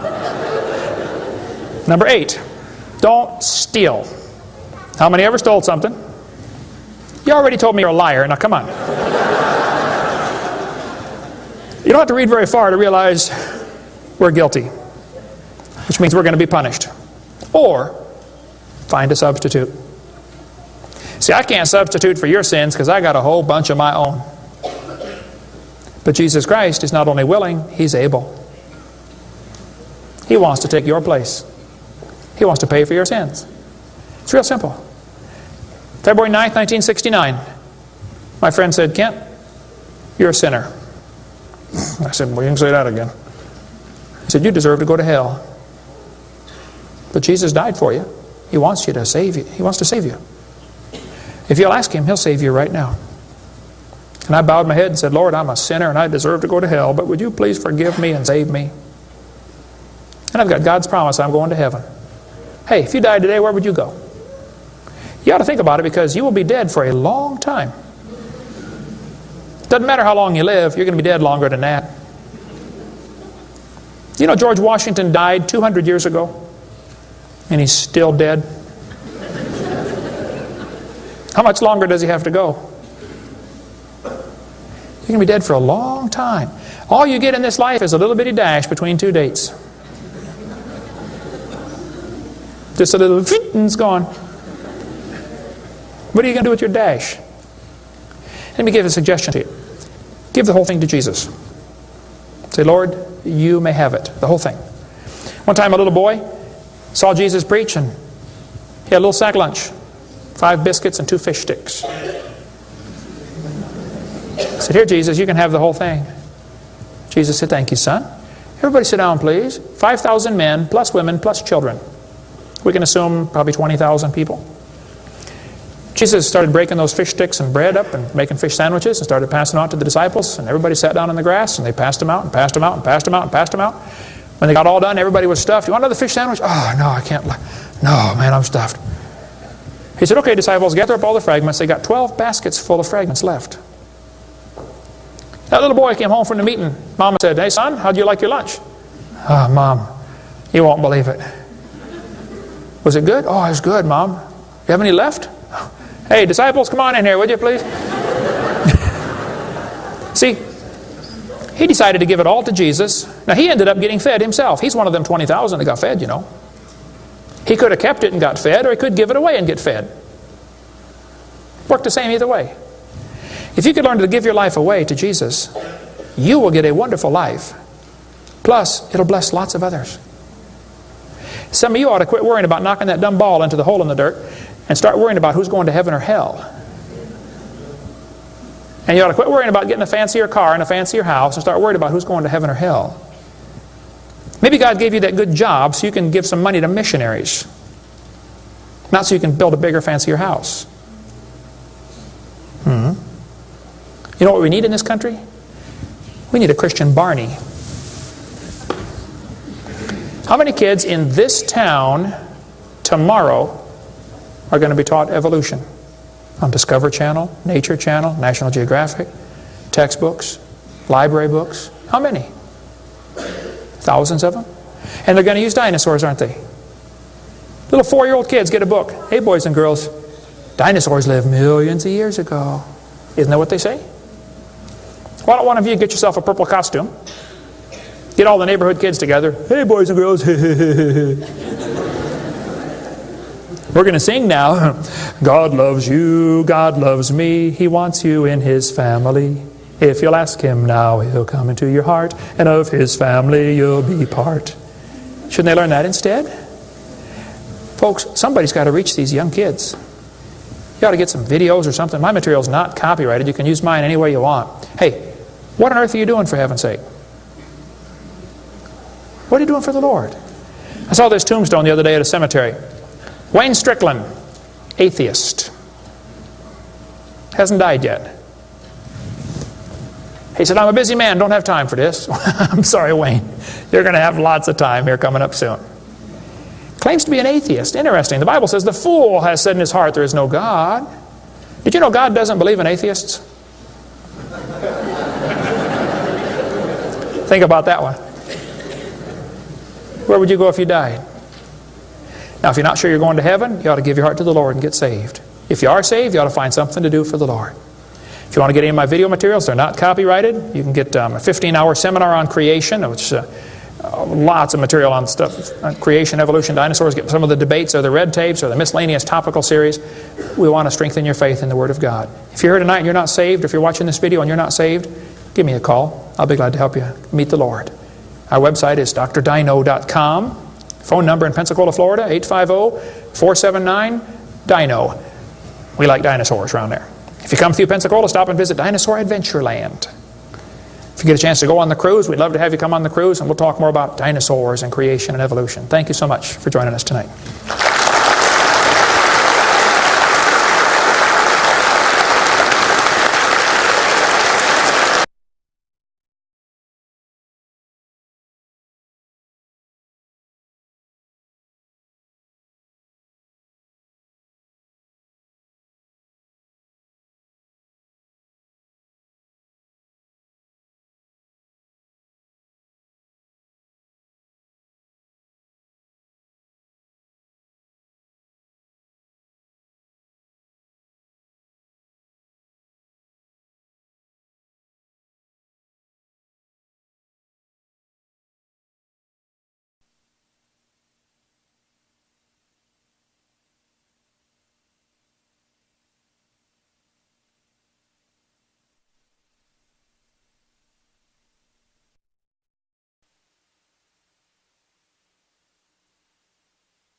you want to know more about how to combat the godless theory of evolution? Creation Science Evangelism offers 4 great tools that help strengthen the faith of believers and win the lost to Christ. After 15 years of teaching high school science, Dr. Hovind began Creation Science Evangelism in 1989. We are a ministry that is dedicated to providing tools which will help you combat the evolution philosophy that is destroying the faith of millions every year. The first tool Creation Science offers is their powerful, life-changing video series. Over the last 12 years, well over 1 million videotapes of Dr. Hovind's seminar have circled the globe. They are reaping a harvest of souls for the kingdom of Christ, as well as helping restore the faith of many thousands confused by the evolution propaganda to which they've been subjected. These videos are available in English, Russian, French, Spanish, Japanese, and sign language. The Age of the Earth, first of the 7-part series, teaches that God created the universe about 6,000 years ago in 6 literal days. Could this be true? Can it be scientifically proven that the Earth is not billions of years old? This tape gives solid scientific evidence that the Earth is young and that the Bible is scientifically accurate. How did the environment of the original creation differ from ours today? And how would this allow men to live over 900 years? Can Christians have a good explanation for the existence of dinosaurs? Could some dinosaurs still be alive today? These and many more questions are covered in the 2nd and 3rd part of the series. Evolution has permeated public school textbooks with false and fraudulent information. This video exposes nearly 30 lies commonly found in textbooks. Every public school student, teacher, and school board member needs to watch part 4 of this series. Find out if you have been lied to in your textbooks. Discover the terrible difference evolutionary beliefs have made in the past as well as in recent history in our video number 5. Dictators throughout time have used their evolution-based philosophies to rationalize their brutal actions. Learn how evolution propaganda is being used today to prepare people for the New World Order. This is just a taste of all the information the 17-hour seminar series has to offer. Also available are college courses that expand on the seminars in great detail. For those who can handle a more confrontational atmosphere, our debate series is just for you. I said, now, Mr. Patterson, if you think the tailbone is vestigial, I, Kent Hovind, will pay to have yours removed. Dr. Hovind has debated a wide range of atheists and evolutionists all over the country, and you're sure to find these 12 debates very exciting. These would be perfect to present to that scientifically minded person who likes to argue their point. Our topical series includes exciting topics like Why Evolution is Stupid, Public School Presentation, Children's Video About Dinosaurs, The Bible and Health, Leviathan, the Fire-Breathing Dragon, and many more. Creation Science also offers a variety of visuals like the longevity chart, which presents the entire lineage of Adam to Joseph as given in Genesis.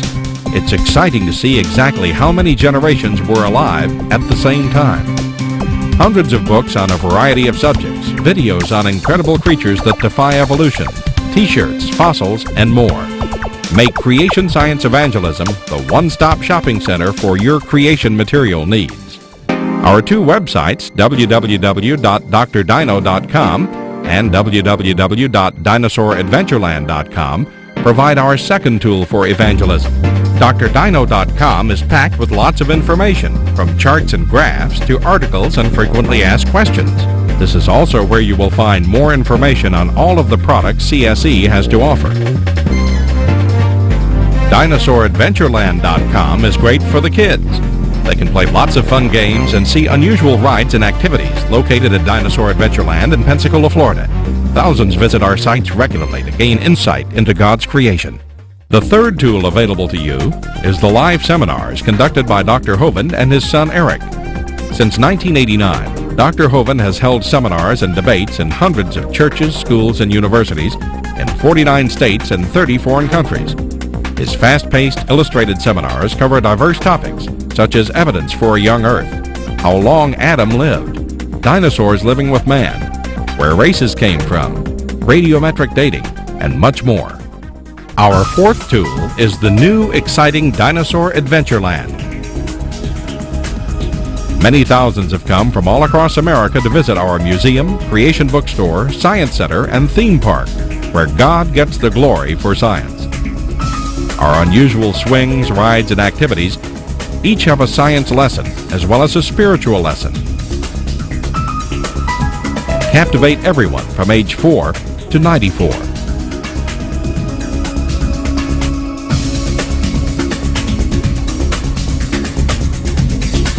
To order material, find out how to schedule a seminar at your church, or get more information about Dinosaur Adventureland, write to us at Creation Science Evangelism, 29 Cummings Road, Pensacola, Florida, 32503, or call us at 850-479-3466, or toll free in the U.S. 877-479-3466.